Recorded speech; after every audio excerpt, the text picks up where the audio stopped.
Avec les jeux d'argent que vous allez vous refaire. Et puisque c'est ça, eh bien les pigeons se sont dit, eh bien on vend tout. Alors effectivement la rentrée c'est une bonne occasion pour faire le tri dans vos affaires, dans vos placards, dans vos greniers, dans votre cave. Et on s'est dit, eh bien est-ce qu'il vaut mieux tout vendre à la brocante traditionnelle ou bien sur les sites en ligne? C'est le match de la semaine, c'est Seb et Fabien. Aujourd'hui, c'est la crise, il faut trouver des solutions pour faire un petit peu d'argent. Et donc, on a réfléchi au problème. Comment se faire un petit peu d'argent? Et il y a un truc en ce moment qui marche fort, et ben, on va vous l'expliquer. Regardez autour de vous, regardez bien. Vous avez vraiment besoin de tout ça, franchement. Et si vous vendiez certaines de vos affaires pour vous faire un peu d'argent? Bon, vous êtes de plus en plus nombreux à le faire, mais attention, comment les vendre au meilleur prix et où les mettre en vente? Faut-il privilégier les brocantes et les vides-greniers? Ou faut-il mieux tout mettre sur le net? Nous, on a essayé. C'est qu'on en a des choses à vendre, hein, et attention, un peu de la qualité.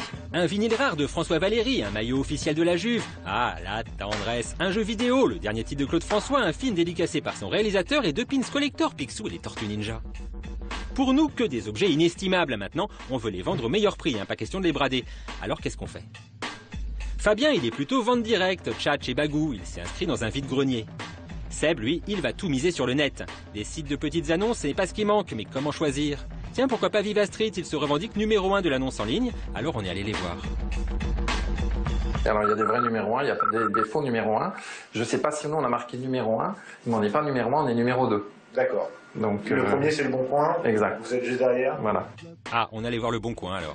Le Bon Coin est le premier site de petites annonces en France, mais au-delà de ça, c'est un des principaux sites les plus visités en France. On estime aujourd'hui à peu près à 800 000 annonces déposées par jour, sur le Bon Coin. Et c'est un chiffre qui grandit chaque mois, chaque année, et qui ne cesse de croître. Et on peut trouver quoi, par exemple, sur Viva Street? L'objet le plus dingue que vous avez mis en vente sur Viva Street? Un singe. Un singe? Oui, je sais même pas si c'était, je sais pas si c'était très légal, mais un singe. Il y a eu énormément de contacts et de visions sur cette. C'est au tout début quand on a lancé Viva Street. Les cheveux de Toutankhamon. Les cheveux de Toutankhamon. Qui ont été volés et qui après ont été remis en vente sur Viva Street. Et le type qui faisait ça. Les deux trucs que vous me dites là, c'est deux trucs illégaux. En fait. Et vous me demandez les annonces les plus dingues. Donc je vous donne les annonces les plus dingues. Dans les choses originales. Récemment, il y a eu des météorites. D'accord. Voilà, c'est pour ça qu'on dit tout ce qui est à vendre sur Terre et en dehors de Terre et sur le Bon Coin. Il y a eu la plaquette de beurre, de la paille, et puis un château à 55 millions d'euros. Ah, 55 millions en une annonce, c'est rentable, hein, d'autant que l'annonce est gratuite. Alors vu qu'on a rencontré les responsables de ces principaux sites, on leur a demandé quelques conseils pour rédiger notre annonce, histoire de mettre toutes les chances de notre côté. J'ai un pins. Comment je vais pouvoir le vendre? Alors il y a plusieurs éléments qu'il faut prendre en compte. Il y a un élément local dans la manière dont on présente les annonces. Un bon titre, il faut quand même décrire ce que c'est. Il faut avoir suffisamment de photos. Une photo et un prix adapté. Et un descriptif précis. La meilleure annonce que vous allez pouvoir faire, c'est celle que vous allez vous personnaliser, et c'est celle que vous allez rédiger comme bon vous semble. Plus vous écrivez de manière précise sur le produit, même si tout le monde ne le lit pas, plus vous avez de chances d'avoir des contacts. Bon, on a tout bien fait comme ils nous ont dit, hein. On en a pris des photos sous toutes les coutures, on a trouvé des titres, on a tout bien expliqué précisément, et niveau prix, on est resté cool. L'annonce est maintenant en ligne, il suffit d'attendre des clients. Pas trop longtemps, j'espère. Sauf que parfois sur Internet, il faut savoir attendre. C'est qu'acheter et vendre en ligne, c'est un métier. Fabrice, il est devenu un pro et là, justement, il vient de faire une belle opération sur un appareil photo. Le type vendait un appareil photo et l'appareil photo était assez classique, donc il le vendait vraiment pour le prix de l'appareil photo, mais il n'avait pas vu qu'il avait un objectif de haut de gamme. Donc moi, je lui ai acheté l'appareil photo avec l'objectif de haut de gamme, et ce que j'ai fait, c'est que j'ai vendu l'objectif à un type qui recherchait justement cet objectif-là. Et d'ailleurs, le type qui m'a payé l'objectif m'a payé plus cher que ce que j'ai payé l'appareil en entier. Ok, d'accord. Et après, j'ai vendu l'appareil sans l'objectif. Qui t'a fait un petit bénéfice. Qui me fait ce gain-là, en fait, et qui me fait un bon bénéfice. C'est-à-dire que j'ai presque doublé sur ce que j'ai vendu. J'avais acheté l'appareil à peu près 180, et j'ai vendu l'objectif 250, et j'ai vendu l'appareil 150. 180 € à l'achat, 400 € à la revente, pas mal. Mais il faut bien connaître les rouages du système. En gros, pour faire des affaires, il y a des endroits où il faut mieux acheter et d'autres où il vaut mieux vendre. Moi, vendeur, je suis toujours sur eBay. Parce que eBay, comme je te le dis, eBay, c'est un marché de vendeurs, c'est un marché d'acheteurs. c'est des gens qui vont faire des enchères, qui vont monter, et ils cherchent quelque chose de spécifique. Ils disent ça, je le veux, et du coup, ils sont prêts à payer parfois n'importe quoi pour un truc. En revanche, les vides-greniers et le Bon Coin, c'est un marché de vendeurs. C'est que les gens essayent de vendre, et ça, tu peux ramasser, tu peux faire de bonnes affaires là-dessus. Tu achètes dans un marché où il y a surtout des vendeurs, et tu vends dans un marché où il y a surtout des acheteurs. Donc c'est vraiment un truc d'arbitrage. Tu achètes où là les gens vendent, et tu vends là où les gens achètent. Bon bah nous on veut vendre et il est temps de s'y mettre. Seb il est devant son ordi et il attend les offres. Fabien lui il a bravé la pluie. 34 € d'inscription et il n'y a plus qu'à s'installer et tenter de vendre nos objets au meilleur prix. Bon on n'a pas grand chose et ça notre voisine ça l'intrigue. Vous n'allez pas rester toute la journée juste pour ça? Non.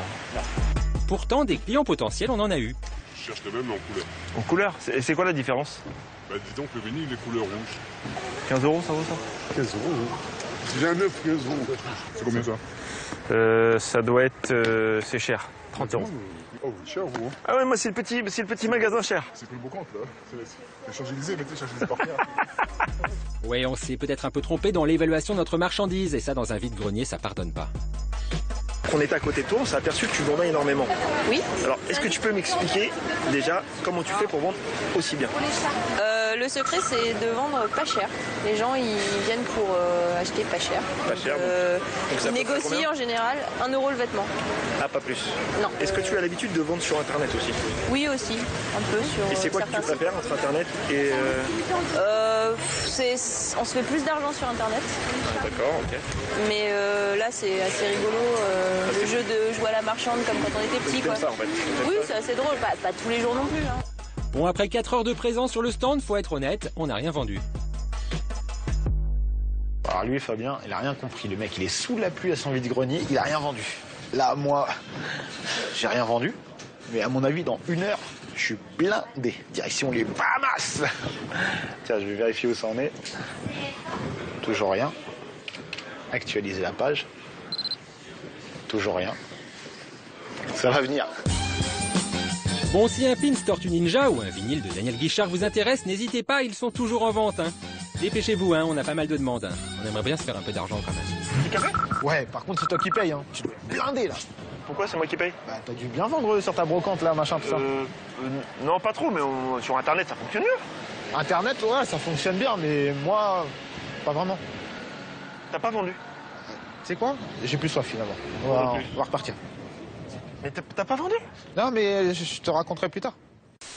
Donc Internet, c'est quand même le grand gagnant. Alors, Internet, oui. Moi, personnellement, non. Je pense que toi non plus. Parce que nous, on sait pas vendre, en fait. Le truc, c'est que... Ah oui, en fait, t'es gagnant si tu vends dessus, quoi. Ce qui est vraiment mal pris. Ouais, voilà. Il y a des règles à avoir pour pouvoir bien vendre. Déjà, Comme faut vendre pas cher. Ouais. Pas Sur trop les cher. vide-greniers. Sur les vide-greniers. Et après, il faut avoir un petit peu de patience. Par exemple, si tu as des objets spécifiques à vendre, des trucs de collection, etc., ça va se vendre. Et il faut attendre le mec qui recherche le truc. Ouais, si c'est un truc banal, genre la poussette, le machin, mais ça se vend il y en tout a seul. des tonnes. Il y en a des tonnes, mais ça se vend facilement. Ouais, à condition Facilement. que ce soit pas cher. Exactement, parce que par exemple, pour te donner un ordre d'idée, Le Bon Coin, qui est le site numéro 1 de la petite annonce, Ouais. c'est 500 000 annonces par jour. Plus t'as d'annonces, normalement, moins t'as de chances de vendre facilement. Donc en fait, ce qui est important, c'est le nombre de visites. C'est le nombre de visites. Le Bon Coin, c'est 16 millions de visiteurs par mois. Ça classe le site Ouais, ça c'est énorme. parmi les top sites français, tout confondu. Mais le Bon Coin, c'est en train de devenir même un phénomène, quoi. C'est un phénomène. Les sites de petites annonces, c'est devenu un truc de dingue. Par exemple, Le Bon Coin, c'est devenu le premier site immobilier, le premier site de vente de auto, de pièces auto et de véhicules, et le premier site sur l'emploi. C'est extraordinaire. C'est-à-dire ça qui est que, incroyable. au-delà d'acheter ta poussette ou ton truc ou ton jeu ou n'importe quoi, tu peux avoir du service. Par exemple, Viva Street, qui est le site un peu, pas concurrent, mais qui est deuxième après Le Bon Coin, eux, ils ont un partenariat avec le Pôle emploi.